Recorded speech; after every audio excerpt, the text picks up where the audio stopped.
Bem-vindos a mais um episódio do Menin Talk, o podcast das irmãs ginecologistas Eduarda Menin e Rafaela Menin. E hoje eu trouxe como convidada a querida psicóloga lá da clínica Huntington Procriar, doutora Cássia, que está na clínica desde a sua fundação. São 26 anos de muita experiência. E hoje vamos conversar sobre um tratamento que é muito feito, porém pouco falado, e a gente precisa falar mais sobre isso, né, Cássia? Que são os tratamentos com gametas doados. Mas antes eu gostaria que a Cássia se apresentasse, falasse um pouquinho da sua formação, da sua experiência, que é fantástica. Olá, meu nome é Cássia Velar, eu sou psicóloga, sou formada já há quase 30 anos e atuo na área de reprodução assistida há 26 anos. Então, em 99, a clínica foi fundada e nós começamos esse projeto para ter um olhar para além do olhar médico, com um cuidado assim, muito individualizado e subjetivo para cada paciente que chega à clínica. Então, eu amo o que eu faço, amo estar lá com os pacientes e acho assim, de fundamental importância termos esse cuidado com a jornada, com o percurso. E o assunto que a gente vai trazer hoje não é um assunto novo para a gente, porque quando eu comecei em 99, as primeiras mulheres que eu acompanhei, os primeiros casais, eram pacientes que estavam buscando tratamento com óvulos doados. Só que a demanda mudou muito e o perfil também mudou muito, e vai ser sobre isso que a gente vai estar falando aqui hoje. Exato. Bom, vamos começar então falando sobre como funciona a doação de gametas aqui no Brasil, Cássia, porque cada país tem suas particularidades, né? Então vamos explicar para o nosso público como que funciona, quem pode doar, se existe alguma forma, né, da criança que nasceu derivada daquele gameta, entrar em contato com a pessoa que doou. Vamos falar um pouquinho sobre isso? Vamos sim. Aqui no Brasil, nós não temos uma legislação, mas nós temos uma resolução do Conselho Federal de Medicina. E essa resolução ela vai mudando. A primeira foi de 1992. Né? E nós tivemos a última em 2022. Isso. Então, de 92 a 2022, 30 anos, a doação de gametas só podia ser anônima. Então, não tinha-se nenhum contato com relação a quem está doando óvulos, sêmen ou embriões.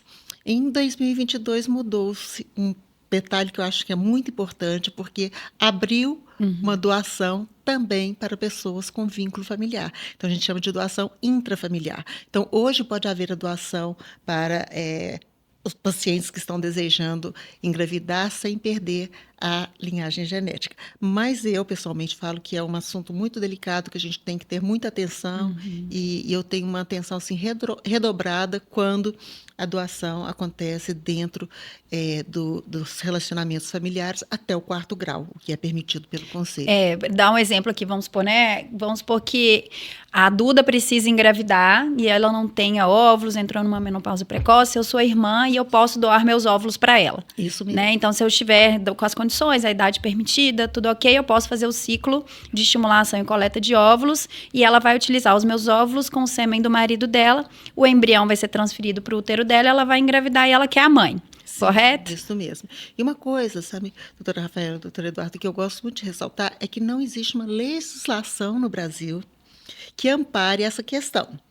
Então, a doação, quando ela é anônima, você nunca vai ter acesso a quem foi o doador, então não corre nenhum risco de criar nenhum vínculo afetivo com a pessoa que doou. Então, a pessoa é só doadora, não tem vínculo nenhum com aquele casal e nem com a criança que vai vir, e nunca vai ter. Quando você recebe um gameta de um parente, legalmente, esse parente tem o direito da parentalidade dessa criança. Né? Então, isso, assim, eu acho que é importante ressaltar isso, porque é claro que os acordos firmados, eles dizem que não tem, é claro que tem termos de consentimento assinados, mas existe uma lei, a gente não sabe o que pode acontecer no futuro. Então, eu trato muito com os pacientes, sempre quando eu faço algum laudo psicológico, alguma avaliação psicológica, eu sempre coloco o que é derivado da avaliação daquele momento. No futuro pode mudar? Pode. E a gente não sabe que desfecho pode vir a ter no futuro, uma vez que está algo muito recente, né? Nós temos 2, 3 anos que estão sendo realizados tratamentos com gametas intrafamiliares, então a gente não sabe que desfecho isso pode ter no futuro. Então eu tenho uma cautela muito grande quando eu atendo esses vínculos.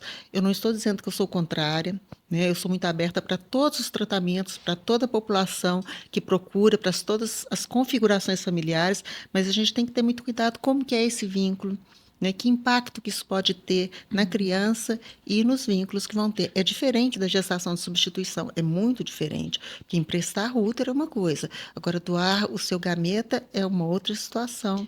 E Às vezes pode gerar uma confusão a ali gente no fala dos futuro, papéis, né? É. Assim, de cada um. A gente chegou até a conversar um pouquinho com a advogada, Gabriela, né? exato. Com a advogada, quando ela veio aqui falar sobre os aspectos Legais, legais, né? né? E a gente chegou a pincelar um pouquinho nesse assunto realmente, porque surgiu exatamente isso, né? É permitido atualmente, mas a gente ficou pensando sobre isso. Que desfecho pode que ter no desfecho futuro, lá na né? frente pode ter para a cabeça, tanto de quem doou, tanto pro filho, né? Ali, que foi concebido dessa forma.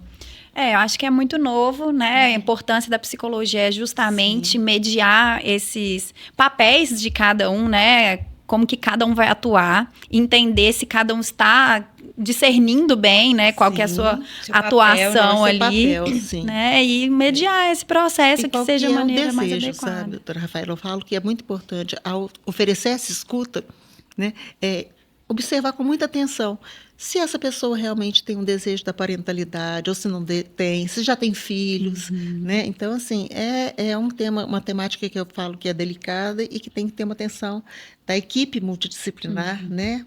Com muito carinho, com muita atenção. Mas nós realizamos e estamos abertos aí para acolher todas as demandas. Exatamente. E os gametas doados aqui no Brasil, né? A maioria dos tratamentos são feitos com gametas anônimos, provenientes de doação anônima, Sim. né?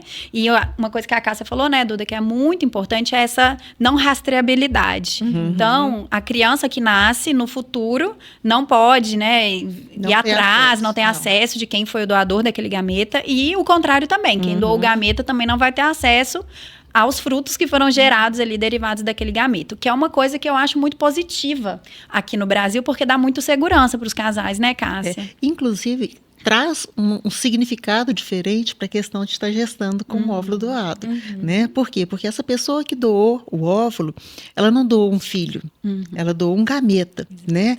É um óvulo que a mulher não dispensa todo mês, né? Então, o significado também, qual que é a simbologia daquele óvulo, quando você não conhece quem é a mulher portadora daquele óvulo, é muito importante psiquicamente para quem está recebendo, porque ela entende que não está recebendo um filho de ninguém, né? Está recebendo, na realidade, a possibilidade de gerar o seu filho. Então, eu trabalho muito isso com os pacientes. Qual é o significado de receber um óvulo doado para aquela paciente? E existe aqui uma importância muito grande de avaliarmos quais são os laços afetivos e simbólicos do desejo daquela pessoa, porque quando uma mulher recebe um diagnóstico de uma menopausa precoce ou de uma baixa reserva ovariana e tem a indicação de óvulos doados, nós temos dois públicos distintos. Nós temos aquele casal que já vem de diversos tratamentos. Então, já vem de tentativas sucessivas, com poucos óvulos, Já com nenhum embrião. processo. Então, ele já vem elaborando esse luto da perda da linhagem genética. Então, quando o médico fala da recepção de óvulos ou gametas doados, esse paciente ele já vem preparado para isso e ele sabe que escolha que ele vai ter. Eu falo que eu não tenho muita dúvida e muita preocupação com esse casal, porque ele tem um desejo de ter um filho. Isso é muito sólido para aquele casal. Eles já estão há anos tentando. Então, a transição com óvulos doados é uma transição que costuma ser mais suave. O grande problema é aquele paciente que chega à clínica com 43, 44, ou beirando lá os 50 anos, está jovem na aparência, só que o aparelho reprodutor já não está e a pessoa não sabe. O que me preocupa mais, principalmente com relação à ginecologia, que eles falam assim, meu ginecologista nunca me falou. E as pessoas acham que, como estão jovens, estão tendo ciclos menstruais ainda, acreditam que tem toda uma capacidade de gerar. Então, é um choque muito grande. O diagnóstico da baixa reserva, da insuficiência, né, o antimoleriano alterado, baixo, é um choque para essas pessoas. E aí, sim, eles precisam de um tempo para assimilar, né? Para elaborar a questão da perda da linhagem genética e pensar sobre qual é o seu desejo. Então, eu trabalho muito com a paciente, qual é o seu desejo. Né? Então, essa pessoa ela pode falar, não, diante dessa indicação, eu prefiro não ter filhos. É uma opção. Né? Ou não, eu quero muito ter filhos. E aí existem dois caminhos. E nós vamos identificar se a pessoa, além de ter o desejo de ter o filho, se ela tem o desejo também de gestar, criar aquele vínculo desde o início com aquele filho que está por vir. Então, ela tem a opção ou de realizar o tratamento com óvulos doados ou buscar um processo de adoção. Ou, às vezes, os dois juntos, né, que acontece também. Exatamente. Eu falo muito, né, Cássia, assim, no consultório em geral, que para todo casal que quer ter filhos, independente, né, às vezes vai começar a tentar ainda, tá nos preparativos, e eu falo que para ter filho, a gente tem que estar de coração aberto. Sim. Independente da forma que esse filho venha pra gente. Mesmo se for engravidar naturalmente, se seja com fertilização, com óvulo doado, seja adoção. Porque o filho é uma caixinha de surpresa independente da forma. Então, Sim. a gente só tem que estar disposto a amar. Se você está disposto a amar aquele filho, independente da forma que ele venha, você já está ali, né, pronta para receber. E no tratamento existe uma diferença, porque quem engravida espontaneamente, às vezes, poderia não estar desejando aquela gravidez. Então, pode vir um filho que não vem em cima de um desejo. Às vezes, vem em cima até de abandonos, né? A pessoa, o parceiro some, a pessoa também não assume aquela maternidade. Agora, quem busca um tratamento de reprodução assistida, geralmente quer. Às vezes, o casal pode não estar na mesma sintonia. Às vezes, uma das partes pode não estar com o mesmo desejo. Principalmente quando uma mulher casa com um homem que já é vasectomizado, já tem filhos. Às vezes, ele não deseja tanto quanto ela, né? Mas se está ali buscando um tratamento de reprodução assistida, é porque houve um consenso entre os dois de que pretendem buscar uma gravidez. Então, a gente já parte de um diferencial muito grande, que existe um desejo por um filho. E quando existe um desejo, eu falo que essa criança já existe antes de ser gestada, porque ela já existe no desejo dos pais.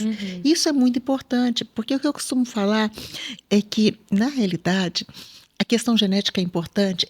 A questão genética é importante porque a gente fala de uma pretensão de um segmento nosso, né? Mas acontece que o que a gente deixa realmente para a nossa prole são os princípios que a gente passa, é a educação. E quando uma criança ela chega num lar em que ela é amada, né? Em que ela tem todo um afeto, é difícil não ter um retorno disso. Então, as pacientes têm muito medo. Será que vai me amar? Será que vai me reconhecer como mãe? Eu falo, olha, não tem jeito, o feedback vem. Quando você dá amor, você recebe amor. E a genética não garante esse vínculo afetivo. Porque se você tem um filho genético que você não amou, provavelmente esse filho não vai ter vínculo afetivo com esses pais, né?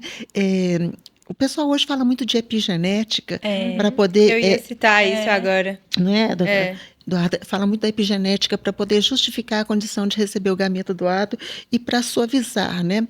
E eu costumo falar que a gente tem que pensar para além dessa questão da epigenética, né? A gente tem que pensar pelo vínculo que vai ser constituído, né? O vínculo, ele é constituído e marca o ser. Desde Freud, ele já falava que o vínculo mãe e filho começa a partir dos primeiros anos de vida daquele ser. Então, a psicanálise, ela não fala muito da vida intrauterina, da vida... Então, não leva-se muito em consideração a questão da genética, leva em consideração os laços que vão ser estabelecidos no decorrer da primeira infância. Eu acho que isso que é fundamental. E nesses 26 anos que eu acompanho os pacientes que estão em tratamento, é claro que a gente tem um cuidado muito grande, porque a paciente que não está pronta para realizar o tratamento, minha doutora Rafaela, ela não realiza o tratamento, a gente tem um respeito muito grande, e a psicologia, ela tem essa voz ativa de falar com o médico, olha, essa paciente não está preparada ainda para realizar o tratamento. Então, não sou eu que avalio, é o paciente que diz, olha, eu não sei se é isso que eu quero. Então, a ovodoação é um tratamento que, a não ser que seja pela idade, a paciente está beirando aos 50 anos, ele não tem uma urgência para acontecer. Exato. Né? Se a paciente está utilizando seus próprios óvulos e está ali beirando aos 40, ela tem uma urgência, ela não pode esperar. Mas quando ela está recebendo óvulos doados, a idade materna, ela não importa. O que importa é a idade do óvulo. O que importa é a idade da doadora. E a doadora tem que ter menos de 35 anos. Então, se esse paciente, se esse casal está com dúvidas, tem alguma questão, é importante que se tenha um tempo para refletir. Esse tratamento permite esse tempo. Permite. Né? Respirar, isso maturar. É muito importante. E a gente respeita, sabe, doutora Rafaela, esse tempo do paciente. Então, não tem aquela condição, teve essa indicação, vai fazer... Não. Então, eu falo com o médico, esse paciente não está preparado agora. E nós damos todo o suporte para que o paciente tenha um espaço para refletir. Exato. sobre essas questões. E, na grande maioria das vezes, 99% dos pacientes que estão ali, eles estão ali porque desejam ter um filho. Então, dado este tempo para que possa elaborar essa angústia da perda da linhagem genética e refletir sobre o seu desejo de ter um filho, a maioria opta por realizar o tratamento com óvulos doados. E quando realizam, essa condição já está muito bem elaborada.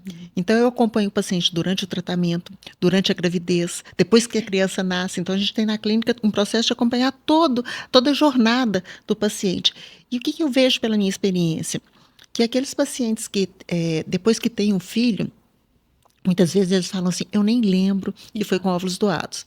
E eu nem falo que tem que esquecer, porque a gente tem que ter uma gratidão muito grande por quem doou, né? Mas o significado que se tinha antes, fala assim, nossa, será que vai aparecer? Será que eu vou amar? Como que vai ser? Quando o filho chega, desmistifica todas essas dúvidas e essas angústias. Essa é a experiência que eu tenho acompanhando. Com certeza. E eu percebo isso também em pacientes que às vezes têm filhos de forma natural, às vezes até com o mesmo parceiro, já tem um filho, e aí tenta uma segunda gestação, já está numa idade mais avançada e faz um tratamento com óvulos doados. E eu perguntei aí como que é, Rafa, é o mesmo amor, é a mesma coisa, não muda nada, igualzinho. E eu costumo falar muito com as minhas pacientes também, quando a gente vai falar sobre a ovorrecepção, que eu acredito muito assim, que aquela alminha que está destinada a vir para o casal, tá lá esperando, ela precisa de um veículo. Eu falo muito isso, ela precisa de um veículo. O corpo é um veículo. E às vezes os seus óvulos, nesse momento, ou já não tem mais, não vai permitir esse veículo. Então a gente precisa de emprestar um veículo para esse filho de vocês conseguir chegar aqui na Terra. Vir ao mundo. Eu vou falar um relato aqui, não citando nomes, é lógico, de uma paciente há muitos anos atrás, que procurou a clínica com 33 anos, com uma insuficiência ovulatória. Então, ela já vinha de ciclos de tratamentos em que ela teve gravidezes que não evoluíram quando ela era mais nova, depois ela passou a não ter óvulos, não ter embriões, então ela transitou para um tratamento com óvulos doados. Na época, e eu vou deixar aqui assim, bem acentuado, era difícil encontrar uma doadora. Hoje não mais, hoje a gente tem um banco de óvulos, então o processo ele acontece de uma forma muito rápida. Mas na época era difícil, então os pacientes esperavam um longo tempo para ter uma doadora que seja compatível, porque também não é qualquer doador, tem que ter uma compatibilidade fenótipica. Então, essa paciente entrou e ela estava assim tão angustiada e com tanto desejo que ela entrou também no processo de adoção. Era um casal com uma característica, eles eram claros, louros, ela tinha um olho claro, então eles tinham uma particularidade que era até um pouco mais difícil conseguir. E quando eles realizaram o tratamento com óvulos doados, ela engravidou e pouco depois saiu a adoção.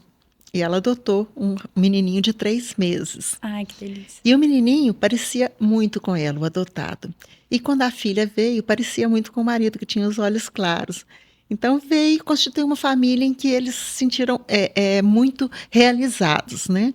Passado 2 anos, ela engravidou espontaneamente. Porque ela tinha uma baixa reserva, mas ela era jovem, ela ainda ovulava. Então, assim, olha, gente, não tem nenhuma relação de falar porque adotou, porque teve filho. Não, é porque, na realidade, talvez aconteceria se ela não tivesse buscado um tratamento. E o marido tinha, na família dele, uma descendência alemã, mas também tinha o pai, que era uma pessoa mais morena. Então, na família dele tinha uma mistura e a criança saiu completamente diferente deles. Eles tiveram uma criança morena. Olha só, gente. Então, ela foi para uma terapia para trabalhar como iria lidar, porque as pessoas falam, você tem um filho adotivo, é ele? Não, esse é meu filho. A gente tem muitos casos, né? Mas esse caso, ele ilustra muito essa condição, né? Do genético, do não genético, que é a adoção, do que é genético, e as expectativas dos pais, porque às vezes os pais falam, vai ser um filho meu genético, vai ser idêntico a mim, vai trazer algo de mim. E o que ela falava, eu olho para o meu filho e ele não traz nada de mim, e o meu filho adotado traz tudo de mim. Então, assim, eu pontuo muito isso, sabe, doutora Rafaela e doutor Eduardo, que existe um critério muito rigoroso ao buscar identificar um doador que seja compatível, né? Existe hoje a inteligência artificial que faz uma leitura, né? Pega a foto da doadora, pega a foto da receptora e faz um mapeamento, um rastreamento e traz para a gente o que é a porcentagem de compatibilidade. Então, assim, antigamente, quando eu comecei, era no olhômetro. A gente pegava a foto, mas olha o nariz. Não, mas o cabelo é assim. Né? Hoje não, hoje a gente tem assim, um grau de aproximação muito grande. Então, é assim, é quase impossível a criança não nascer com algo que venha dos pais, né? Então, eu não vejo muita angústia dos casais depois que os filhos chegam de falar não parece comigo, não tem nada de mim, né? E tem um filme muito interessante na Netflix que fala dos trigêmeos, de uma experiência Que eles foram separados que ao eles foram nascer. separados ao nascer.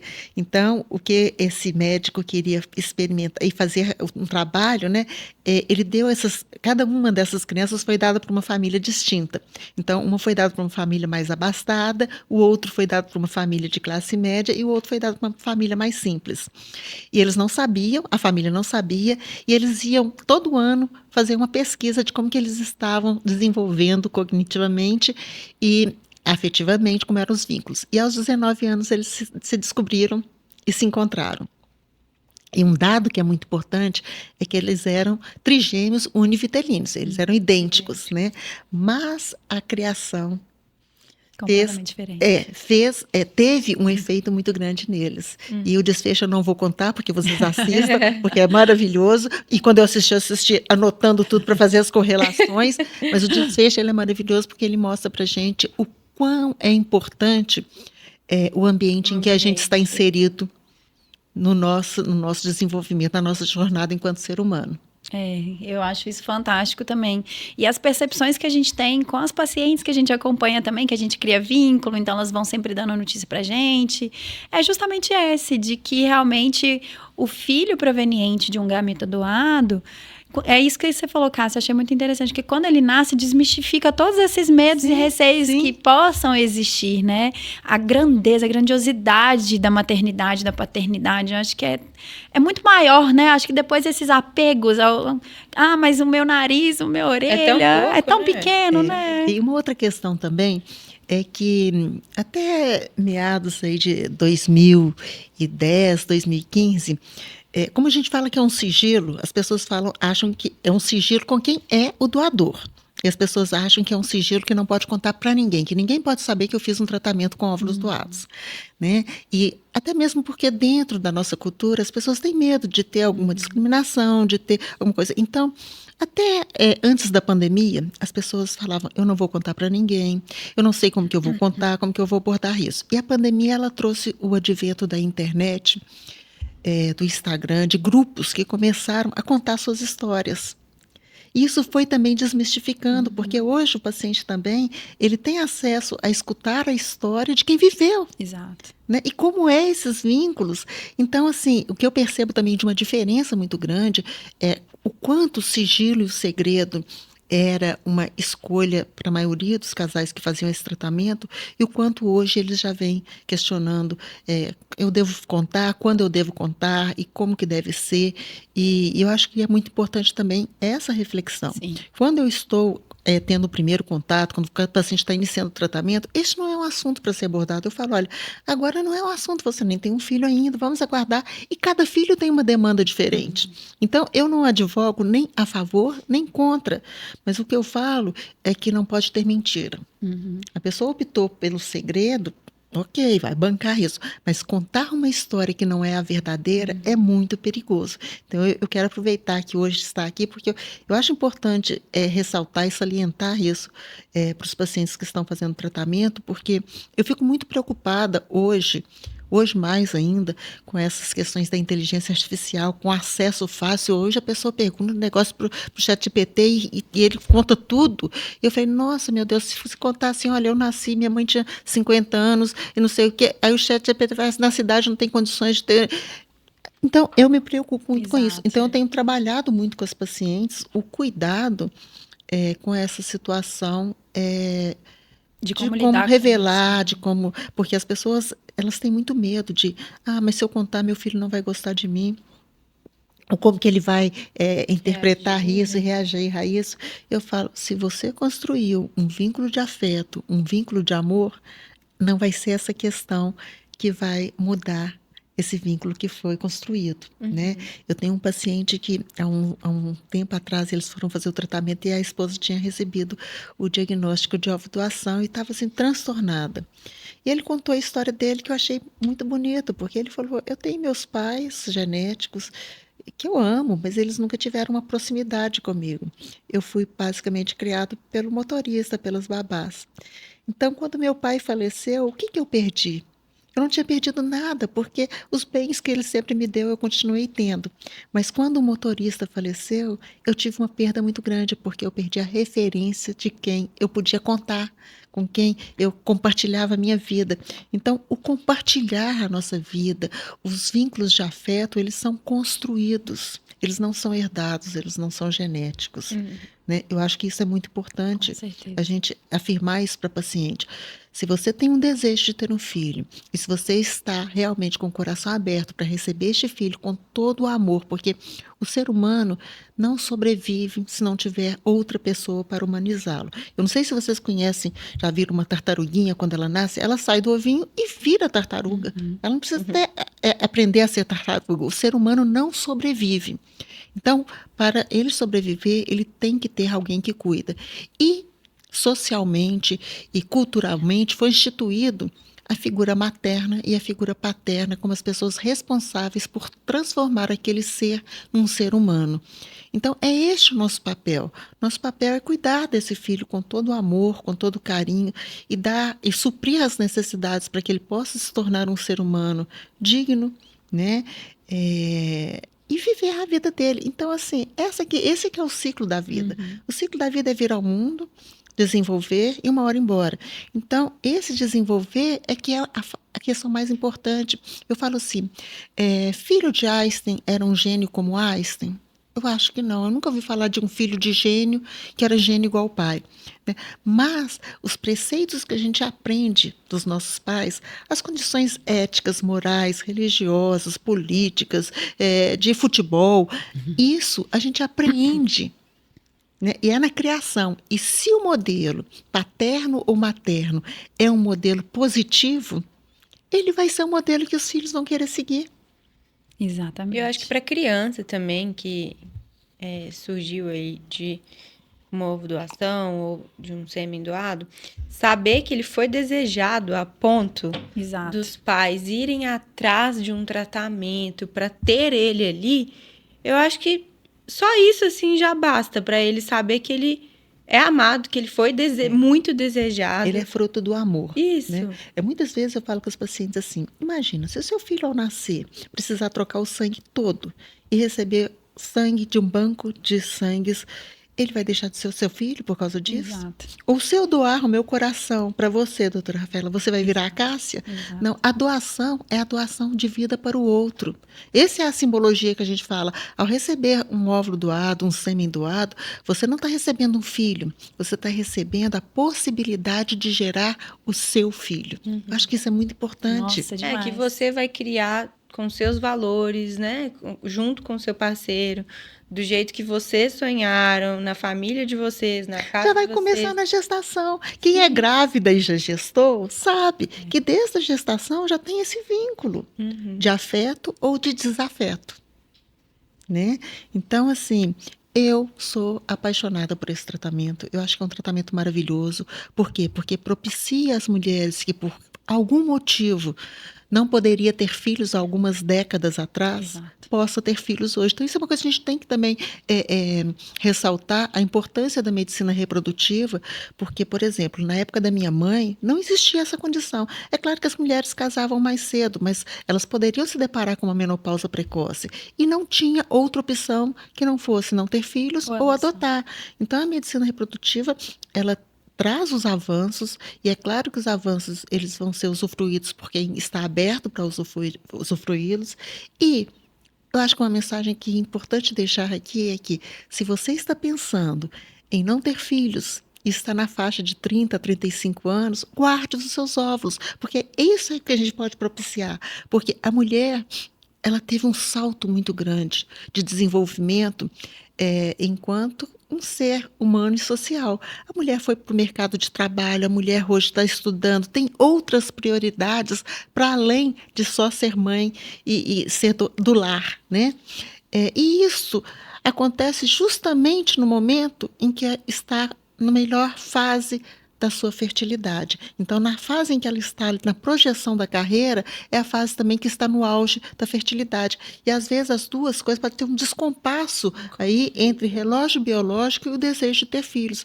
Então, se você tem entre 30 e 35 anos, deseja ter filhos, mas este não é o momento, procure um especialista e guarde os seus preciosos óvulos. Essa é a melhor dica. Melhor exatamente. mensagem, né, para deixar. Se puder, eu falo, gente, congele. Mesmo que pense às vezes, eu nunca vou ter filho. Não congela. Porque depois você tem a possibilidade de pensar nisso, Sim, né? não tem problema se vai usar ou não, se vai ser necessário ou não. Mas e se eu engravidar, o que eu faço? Você descarta, você doa, você guarda. Os óvulos são seus, você faz o que você quiser com eles. Né? E eu falo tanto que hoje, até por questões mesmo de reconfigurações familiares, né? Às vezes a mulher casa não muito nova, tem filhos jovens, aí depois aos 40 anos está em um novo relacionamento, quer ter filho aos 43, 44, e a gente sabe que é muito difícil conseguir naturalmente, ou até mesmo com a fertilização com próprios óvulos, às vezes nessa idade. Então, pelo fato de ter óvulos congelados, isso vai permitir um sucesso reprodutivo maior com a sua genética, caso ela deseje, né? Numa eventualidade até de reconfiguração. Ninguém casa pensando que vai um dia separar ou que vai ficar viúva e que vai ter um outro relacionamento. Mas até isso hoje a gente vê muito, né, Cássia? Novos relacionamentos. E uma outra questão também. Quando você guarda seus óvulos, você... As mulheres estão me falando que está muito difícil arrumar parceiros, está muito difícil estabelecer vínculos de companheirismo, encontrar um parceiro realmente para constituir família, talvez naquele momento. Né? Então, quando você guarda seus ovos, você sai desse ciclo, dessa pressão do relógio biológico. Eu tenho que encontrar alguém, eu tenho que ter um filho. Né? Essa cobrança. Então, isso te deixa margem para transitar com mais tranquilidade por esse processo. Escolher melhor também, né? Esperar para ver se vai encontrar alguém. Se não encontrar ninguém, se vai querer ser uma mãe solo, porque essa hoje tem sido uma busca muito grande, né? Então, assim... existem hoje essas opções na medicina reprodutiva, então a gente tem que falar de todo o leque de opções, né, que a gente pode oferecer para uma mulher que está projetando uma gravidez tardia. Aproveitar, né, que você falou dessa questão da gravidez solo, para a gente falar das outras configurações de gestação que utilizam também gametas doados, né? Sim. Porque não só a ovorecepção nesses casos, mas a gente tem também a mãe solo, casais homoafetivos, tanto femininos quanto masculinos, né? Então, existem várias pessoas transgêneros, poliamor. Então, assim, as novas configurações familiares, elas estão mudando muito. Nas últimas décadas, houve uma mudança muito grande, né? E as técnicas reprodutivas, elas atendem a essas demandas. Desde que o Conselho permita, as técnicas, elas podem ser utilizadas. E o nosso Conselho Federal de Medicina, ele tem sido, assim, muito abrangente. Ele tem reconhecido essas novas configurações familiares. Então, ser pai e ser mãe hoje tem sido assim, possível para diversas condições familiares, para diversas constituições que antes não era possível. Né? E a gente até estava comentando aqui antes de começar o episódio, né, Cássia, que por causa dessas possibilidades todas, hoje em dia 20%, né, das gestações que vêm de tratamento reprodutivo são por gametas doados, né? Então é um número até que relativamente alto, sim, né? Porque nós contamos aqui, casais homoafetivos femininos têm que usar sêmen doado, casais masculinos têm que usar óvulos doados e gestação de substituição, pessoas que estão com uma idade mais avançada, homens que têm algum fator mais grave, mulheres solos. Então, assim, a demanda por tratamentos com gametas doados tem crescido muito nas últimas décadas, né? E isso mostra que as pessoas também estão tendo uma abertura maior para buscar esses tratamentos. Isso aqui é importante a gente falar nisso aqui, né? Então, por isso que a gente resolveu falar sobre esse assunto aqui no episódio, inclusive para desmistificar, né? Esse preconceito, é um preconceito mesmo, né? Que as pessoas têm em relação aos gametas doados. Eu acho que é por isso que ainda tem muita mulher que não compartilha a experiência, pelo medo, né? Que você até comentou, medo do julgamento, da discriminação, do preconceito, do olhar do outro. Sim. Mas é importante falar, né, sobre isso, realmente para ir desmistificando, porque vai ficar cada vez mais comum também. Esse número ainda vai aumentar mais. Antigamente, as pacientes falavam assim, eu não sabia que tinha essa possibilidade. Mas agora, com as redes sociais, agora com essa amplitude que a gente tem de conhecimento e de informações, é muito raro uma pessoa não ter um celular com acesso à internet. Então, essas informações, elas chegam. Se você coloca lá, ter um filho com 45 anos, você vai ter uma resposta que existe essa possibilidade, né? Então, assim, a informação, ela está aí. O desejo, ele é fundamental de ser analisado, de buscar essa reflexão, né? E essa questão do sigilo é algo que eu trabalho assim, de uma forma muito particular com cada paciente. Não existe uma norma, você tem que fazer assim, assim, assim, ou não existe quando você tem que falar ou não tem que falar. Eu respeito muito a decisão de cada paciente, de cada casal, e tem que ter esse respeito. Né? Mas tem que ter as devidas informações. Exato. E é importante a gente falar também, né, que existe uma normativa em relação à quantidade de crianças que nascem derivadas de um mesmo gameta, né? Então, só pode nascer um filho de cada sexo num raio de 1 milhão de habitantes. Sim. Derivados daquele gameta, né? Realmente para não ter risco no futuro, né? De ter uma consanguinidade aí. Então, isso é importante, que existe toda uma regulamentação, né, Cássia? A gente pensa, assim, numa certa preocupação quando a gente fala de sêmen doado. Mas eu vou dizer para vocês, óvulo doado é muito difícil. Porque óvulo doado, a pessoa que está doando, ela vai se submeter a um tratamento. Então, ela está doando alguns óvulos. Então, vai ser... Geralmente, é uma receptora que vai receber óvulos daquela doadora. Porque aqui no Brasil, diferente de outros países, porque tem países, tipo na Ucrânia, antes da guerra, é lógico, as mulheres podiam vender óvulos. Isso virava até quase que uma profissão. Então, todo ano ia lá e vendia óvulo. Então, esse controle, é claro que eles faziam tratamento com pessoas no mundo todo, esse controle, ele é muito perigoso. Aqui no Brasil, não. Aqui no Brasil, a doadora, ela tem que se submeter a um tratamento. Ela está sendo submetida a um tratamento. Então, ela não doa 50 óvulos. Ela doa uma quantidade que vai propiciar uma tentativa para uma outra pessoa. Então, óvulos doados, eu não tenho muitas... As pacientes não trazem muito esse receio. Às vezes, com sêmen doado, sim. Né? Mas os pacientes também buscam sêmen de bancos de fora do Brasil. Exato. Então, assim, se tem esse receio, vira e fala assim, não, vou buscar do banco dos Estados Unidos ou da Europa. Muitos pacientes perguntam para a gente na consulta, mas tem risco do meu filho um dia namorar com uma menina que também tem o mesmo material genético? Então, só para saberem que existe sim um controle, né, por número de nascidos em relação a número de habitantes, tem todo um controle. Então, por exemplo, se um doador de sêmen já tem um casal que foi gerado naquela raio ali daquela cidade, então não pode mais aquele sêmen ser utilizado para aquela população. Sim. E uma coisa que eu acho que é importante, né, Cássia, assim, porque os filmes, já teve até uma novela aqui no Brasil que retratou, os filmes americanos retratam muito isso, né? Às vezes um doador de sêmen que doa várias vezes, e aí os adultos, até no caso no filme, né, que vão atrás da pessoa que doou o sêmen, e aí de repente aparece 100 filhos daquele doador.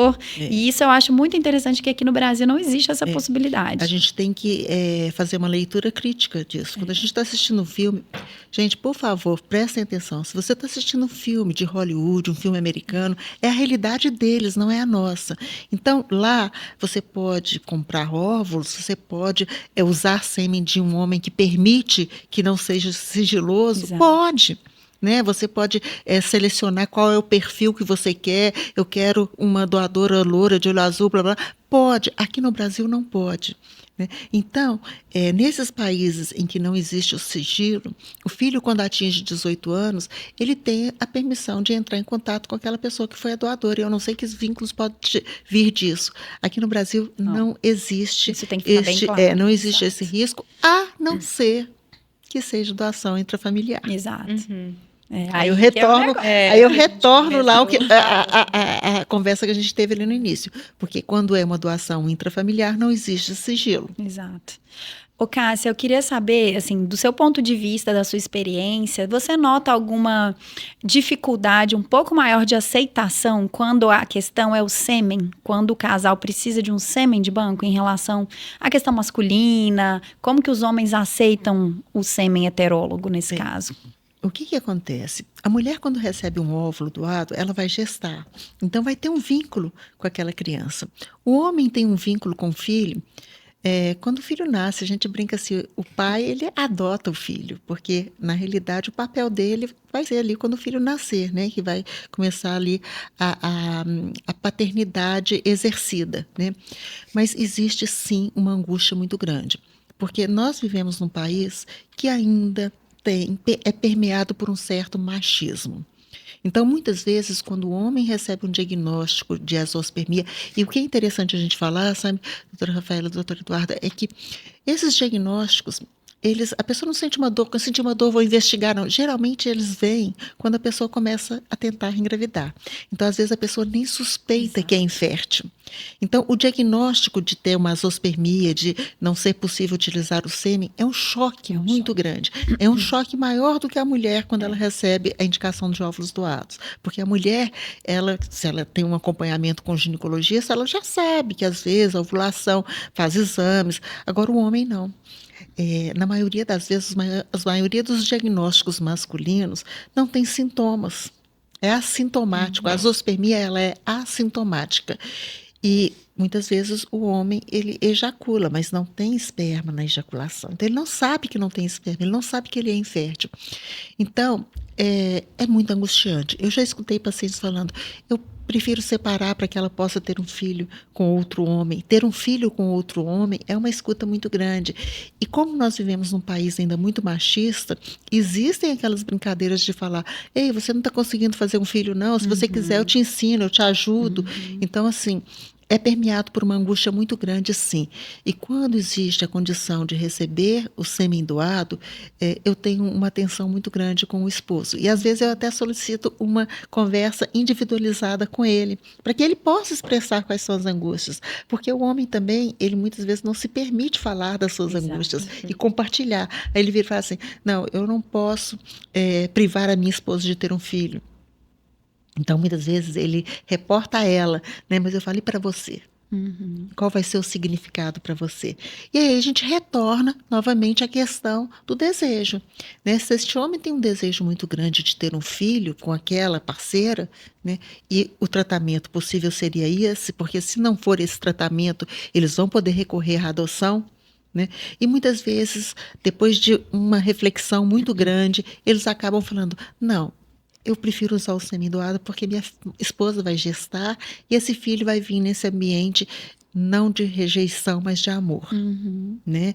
Mas precisa-se de um tempo para elaborar. Alguns já chegam com isso elaborado, porque já receberam, teve um câncer de testículo, teve cachumba, não sei o que, na infância, então ele já chega com essa suspeita que ele pode ter uma dificuldade. Mas aqueles que chegam à clínica e recebem um diagnóstico de infertilidade masculina com o uso de sêmen doado, geralmente é muito difícil. E aí, doutora Rafaela, a gente precisa ter essa escuta, para além da escuta do médico, porque o médico vai dizer para o paciente quais são os caminhos possíveis.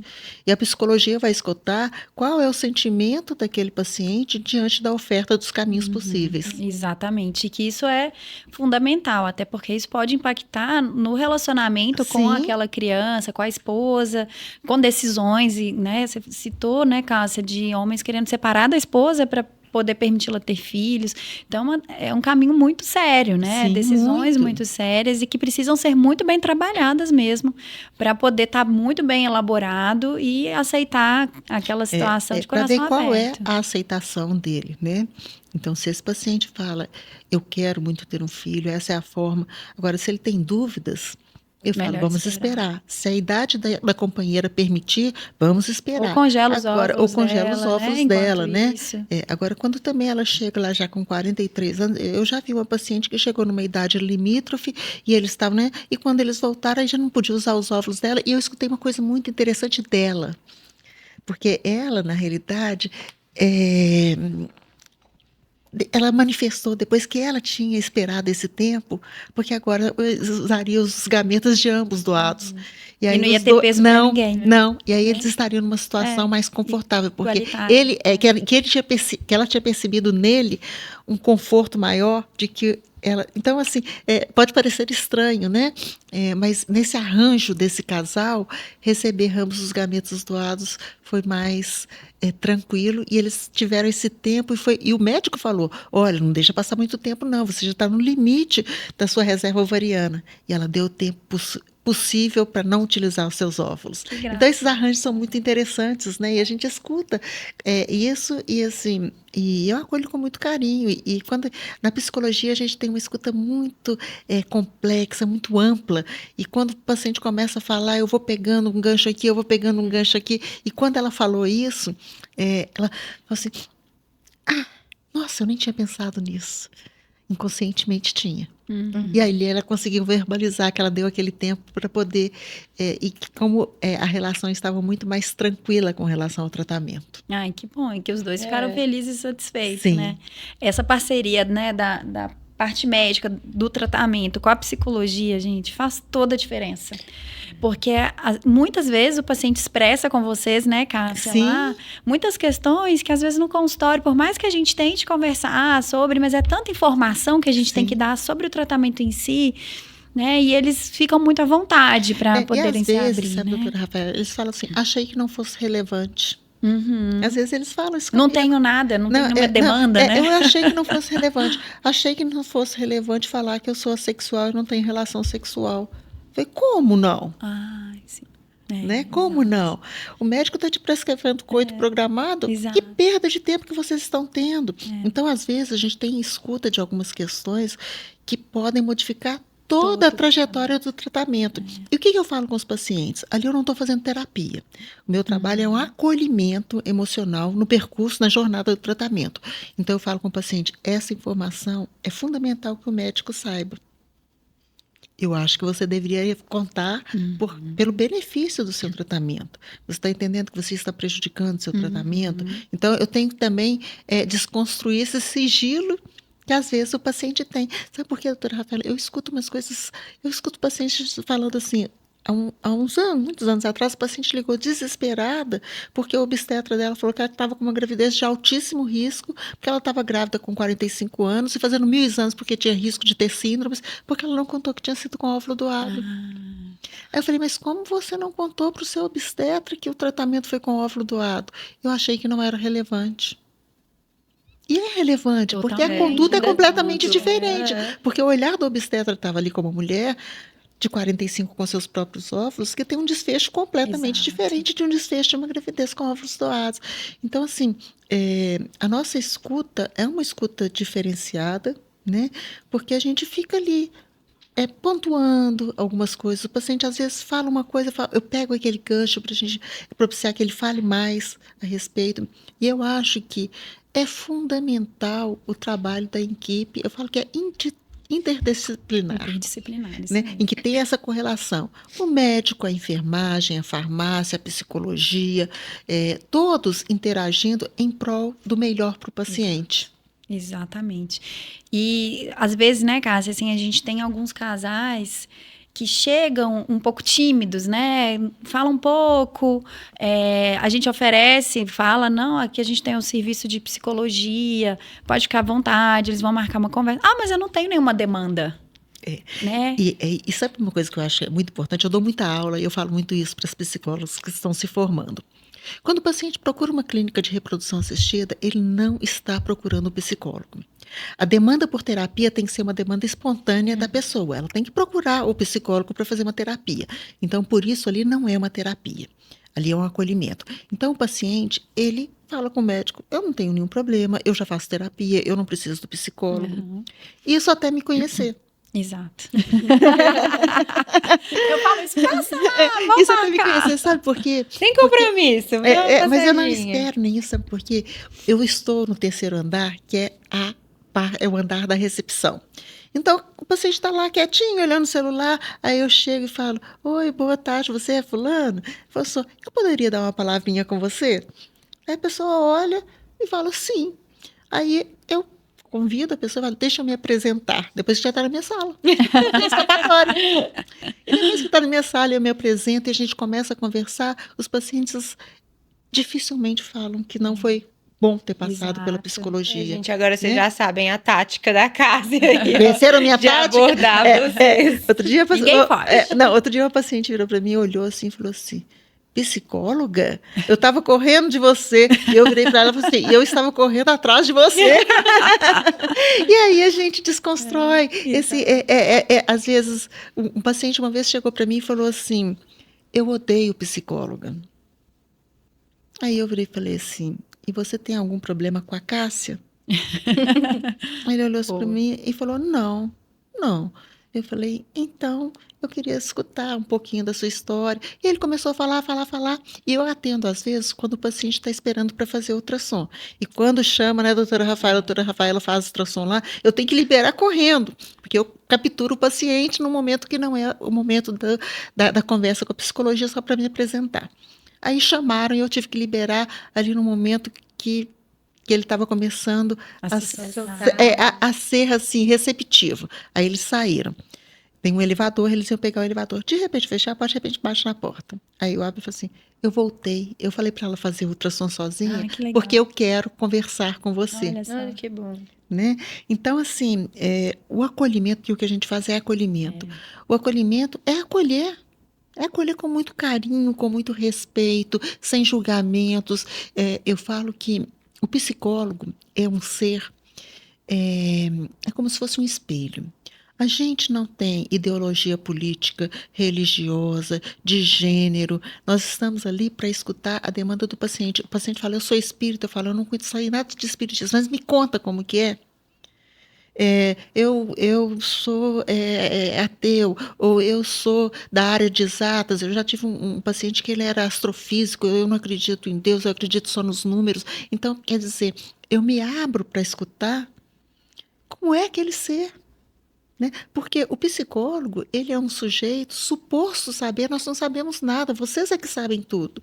E a gente está ali só para escutar o que vocês têm para trazer. Né? Então, o acolhimento consiste nisso, em estar do ladinho de vocês durante toda a jornada, com muito carinho, com muito respeito, fazendo com que essa travessia seja possível da melhor forma possível e que vocês possam conseguir chegar a realizar o grande sonho que é ter o filho tão desejado. Eu sou suspeita, que eu sou fã número 1 do serviço de psicologia, da clínica principalmente, né, pela sua experiência. E nós pensamos muito nisso também, né, Duda? Lá na Menimed, a gente também faz questão de trabalhar de maneira multidisciplinar, né, de ter a psicologia, de ter nutricionista, outras especialidades, porque a gente acredita nisso. Nós, quanto pessoas, a gente não é só uma casquinha, não é só o óvulo e o espermatozoide. Nós somos seres complexos, com históricos diferentes, cada um com sua vivência, suas angústias, seus temores, né? Então faz toda a diferença. Eu fico muito feliz de trabalhar. Eu sou suspeita também para falar que eu amo a Procriar, né? Um ambiente de trabalho maravilhoso. Uma longa história lá também, né? Longa história e que acolhe mesmo seus pacientes, tem esse diferencial. E para a gente finalizar, eu queria que a Cássia deixasse uma mensagem para os casais, que tem já muita paciente minha que já mandou lá no inbox ansiosa por esse podcast, que são casais que estão estilizando gametas doadas. Queria que você mandasse uma mensagem para os casais que estão para fazer tratamento ou que receberam o diagnóstico, que vão receber da necessidade de usar um gameta doado. Como que você manifesta para eles? Sim, o que eu tenho para dizer para vocês? Escutem o seu coração. Sejam muito sinceros com vocês mesmos. Perguntem para vocês, o que eu desejo? E se a resposta for, eu desejo muito ter um filho, busquem. Busquem, porque o alcance pode estar ali na frente. Que lindo. Perfeito. Maravilhoso, Cássia. Muito obrigada pela presença. Foi uma delícia Cássia, de conversa. Estou muito satisfeita de conseguir tê-la aqui com a gente. É um prazer muito grande. O prazer foi todo meu. Muito obrigada. E fiquem atentos no canal, nos próximos episódios. Ativem o sininho, se inscrevam no canal para acompanharem as próximas bate-papos aqui. Vai ter bastante coisa ainda. Isso mesmo. Até os próximos episódios. Tchauzinho.